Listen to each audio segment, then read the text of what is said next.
Good morning, this is Talia MK at Founders 2.0 Conference, Dubai 2025, and we have with us Mr. Rachid Maliki. He is founder and CEO of Infinity Prime, and he has also been awarded as Entrepreneurial Excellence. First of all, congratulations to receive an award as an entrepreneur in the hub of all the CEOs and entrepreneurs. How does it feel? Thank you very much. I am actually very humble and honored receiving the award.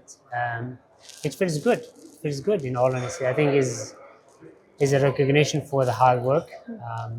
I've been here in the UAE for about a year, setting up my own company, and I think getting a recognition from the founders 2.0 as a recognition is actually the ultimate trophy for me. So I'm grateful for the opportunity. Thank you. So to start with a company like Infinity, well, first of all, tell us why the name Infinity and what does it represent? It's a very good question. The reason why I want to call it Infinity Prime is, for me, I've been working in supply chain for 27 years. Through my experience, I've seen the same things happening again in companies. And I want to put a kind of a boutique consultancy that would actually help the leaders, keeping their promises to everything that matters actually in their business, whether it is the shareholders, whether it is customers, whether it is the employee. And a lot of people don't understand that actually your supply chain is actually your brand. So for me, the way I want to call it Infinity Prime, because there is so many solutions that we can offer. There is not a single solution that we can tailor to one company. We can actually work with two different companies have the same problem, but the solution could be different. That's why I want to call it infinity, because there is infinite infinity of Solutions to a one solutions. issue. And prime, I want to consider it as we're not giving you any solution, but we're giving you the prime solution that actually suits your requirement as a business, as a leader. So, when you say solutions, and for an example, I'm a company and I come to you. So, what kind of services would be there? Like, for an example, as you said, customers are also included in the services you're providing. So, as a client, what all information should I have to give it to you so you can provide the bundle of convenience for our company? Well, it's a very good question. I mean, I have a methodology that is based on different steps. So when we start the conversation with any organization, with any customers for us, I think the basic thing that we need to do is obviously sitting with the leaders and in the CEO of the companies to understand the requirement first. What is the aim or the end game for them? The end game for them is actually improve their Yeah, of operation. course, yeah. And ultimately, when you improve your operation, you're saving money. And more important, as I like to call it in my definition of what we do, actually, is make sure that you keep promises and you don't lose sleep over the promises you put out there in the market. Yeah. So think about something very basic.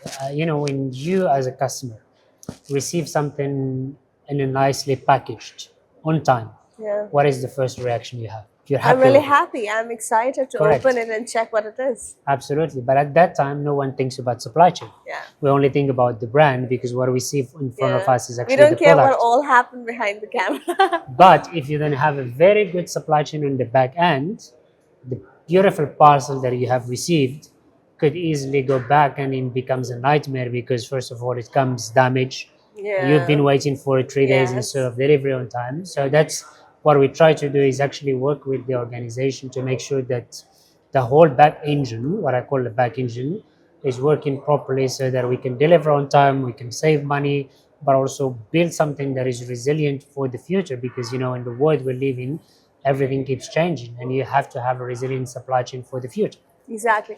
But when you talk about services, like you're trying to provide best, what is the biggest problem, or what do you think is the fault you see in a lot of companies that you come across again and again, and then you have to guide them?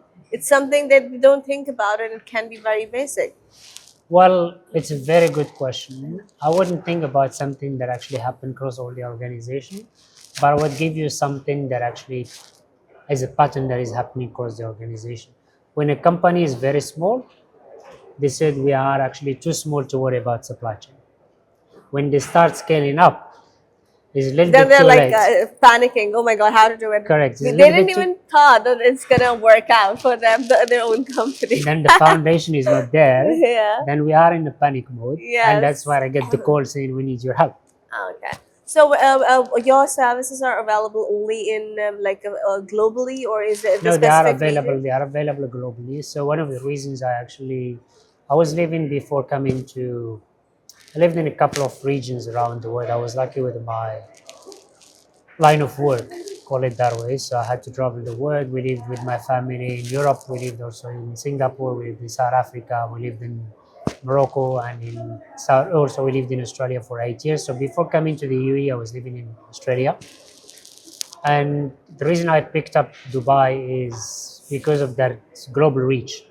You're literally within 4 hours radius, Yeah, you can reach 31% of the population around the world. So while I'm located here in Dubai, but my services are available to the entire world. I have actually a few customers in Australia, and I'm trying also to get a few customers in the US amazing. and a few customers here in the GCC countries. Hopefully soon.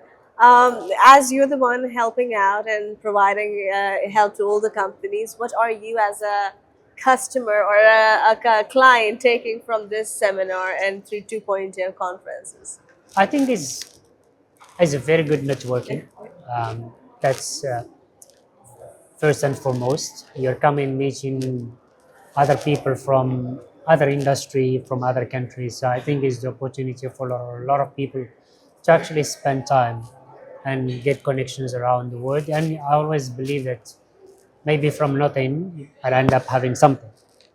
But you have to do the first step by spending time and in getting to know people and in collecting information.